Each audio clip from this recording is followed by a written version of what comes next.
இனிவரும் செய்திகளை அடுத்தடுத்து பார்க்கலாம்.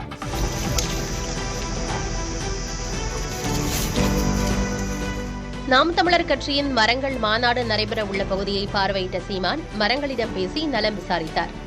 தம்மை கண்டு குலைத்த நாய்களை மாநாட்டுக்கு அனுப்பிவிடுவேன் என மிரட்டினார்.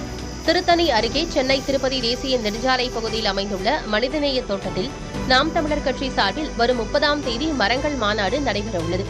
இந்நிலையில் மரக்காடுகள் அமைந்துள்ள பகுதியை சீமான் பார்வையிட்டு மரங்களை கட்டித் தழுவி முத்தமிட்டு மரங்களோடு பேசினார். உரம் வச்சாங்களா உனக்கு? தீவனம் வச்சாங்களா? தண்ணி கொடுத்தாங்களா உனக்கு? எதுவும் உனக்கு பிரச்சனை இருக்கா? மகிழ்ச்சியாரு உனக்கு.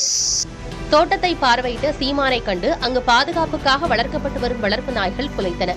இதனையடுத்து மொத்த பேரையும் மாநாட்டுக்கு அனுப்பிவிடுவேன் என மிரட்டினார். என்னடா உன் பிரச்சனை? ரொம்ப பண்ணின பூரா பிள்ளை மாநாட்டில் ஒன்று இறக்கி விட்டு.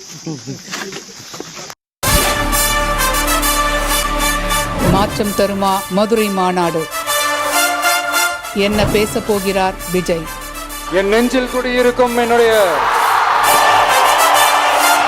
எகிரும் எதிர்பார்ப்புகள், அரசியல் பார்வையாளர்களின் ஆழமான அலசல்கள். விஜய் கட்சி 2026 தேர்தலில் என்ன முடிவு எடுத்தா சரியா இருக்கும்னு நினைக்கிறேன். இன்னைக்கு தமிழ்நாடு அரசியலில் திமுக யாராவது ஒருத்தரை பார்த்து பயப்படுதுன்னா அது விஜயை பார்த்து தான்.